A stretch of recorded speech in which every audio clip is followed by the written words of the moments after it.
Carter didn't get anything in the preseason. Was having a practice like this today for him, as close as you can get to having game tested, whatever his issue? Well, he had a lot of work. Yeah. There was a lot of shooting, and so I'm not a goalie. I'm not Dilly. We ran the practice not for him, but the amount of work that he got, I'm sure, helped him. John, you mentioned yesterday that Joel Farabee had an appointment with the doctor today. Was that before the practice? Is that coming later? Because obviously he skated. I have not received any information, so it must be later. Okay. Yeah. He said 1:30. Yeah. I have no idea. Were you encouraged by Joel today, by what he could do? I've been encouraged by Joel right from the get-go. Yeah. But today was kind of his first practice of full stuff. He got banged around a little bit. Again, I just didn't focus on him, but I thought the whole group practiced well, Joel being one of them. John, can you kind of take us into what are the benefits of shortening the ice like that at the end of practice where you guys did 3-on-2, 3-on-3? That's small game groups. Yeah. I think it's something that we need work in as far as short area ice, little plays, supporting, all of it. The game ends up being in a small area quite a bit, and I think it helps skill. It helps skill development, and I think it's something we need to improve at. Cam didn't get out there today. Is he close to getting back on the ice? Yeah, I think we're still going to give him a few days here. I don't know how much. I kind of leave it up to the training staff and all. Again, we're shooting to see. We still got a number of days before Thursday, so we're just going to leave him alone. With him. He's got the condition. He's had plenty of conditioning because he has done skating along the way. So again, we'll see as we go, but we just want to give him a little bit more time. During the preseason games, you're saying you weren't sitting down with veterans discussing their game, just watching from afar. Is that changing now that the games are over? Yes. How are those conversations going?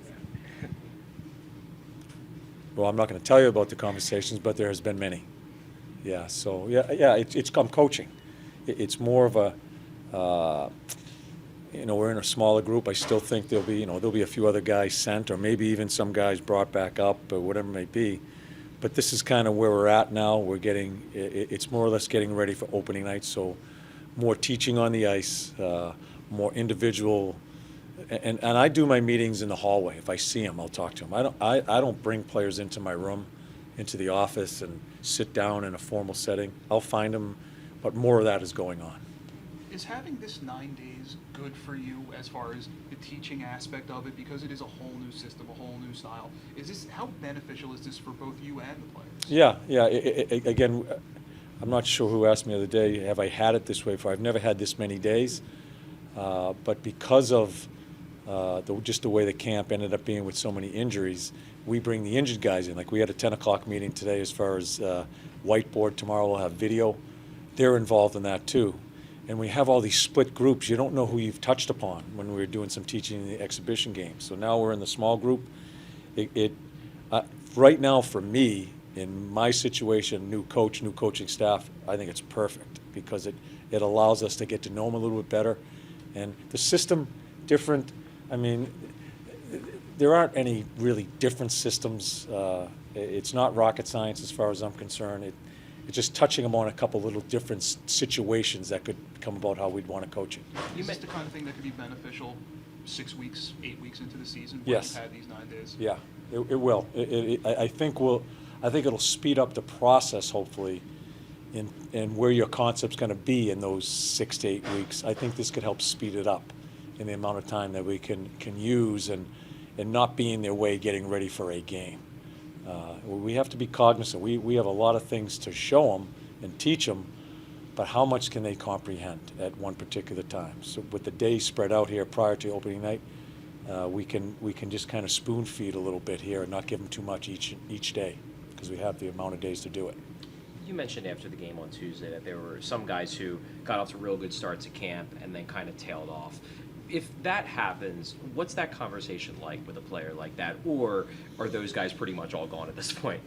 No, they're not all gone. Some are, but the conversations that we had with them as we sent some guys down was that it's a total fluent situation here as far as coming and going, and no one's locked in. Like I said yesterday, there are probably 7 or 8 positions that could change very quickly, and We have to keep in mind waivers and all that comes into, and that's where Chuck comes into play with me. So that's a conversation. It's such a great training league down there. That American League is a terrific league to develop a pro. And they got a lot of practice time down there too. And but it could change each and every day, and that's how it was explained to them. John, you mentioned that it's going to be somewhat of a fluid situation for certain players between here and the Yeah. farm team. How does that impact your communication with Ian LePerrier down there? Like, how exactly are you going to communicate with him your vision, for example? Yeah, we have. We have. We were both doing. We spent a lot of time here together during camp, as far as philosophy. We were together when we talked to some players as far as their game and as they were going out, and we'll have more conversations. I'm not going to bother him now. He's starting his camp. He gets it because he's so busy with his guys. But as we get going and his season gets going, and as he sees the guys down there from us, that's when we'll start having some conversations. When Lappy- Bradshaw was coaching, you mentioned that he's really good at delivering information and teaching in different ways. What are some of those ways that make him so effective? Shazi? Yeah. Yeah, I just think Shazi is he's a very intelligent guy. I think he has a way of explaining things to where it's interesting to the players, if I can put it that way. I don't know really how to explain it, but I think he's going to be terrific with our back end stick position, just these little details of the game. That's where I think he's really good at, where some of these guys may not even heard before. And I'm certainly not criticizing prior coaching staffs as far as maybe them not giving that information. He has a unique way, and he has a really unique mind as far as that position. So I guess that's how I'll answer that question. Do you expect Felix Sandstrom to be on the ice tomorrow, or is he? I have no idea. I don't know. John, Kevin said that today you pointed something out that he did wrong in a film session. He said he really liked it. He said it's good that everyone's being held accountable. What do you see that goes into that in a film session where you're maybe calling out a player of higher stature in front of everybody? Well, it wasn't in a film session. It was, Okay. but So it was a small detail, he said. yeah, it is. And I guess I'll put it to you this way, because I don't want to get too involved in my coaching behind doors.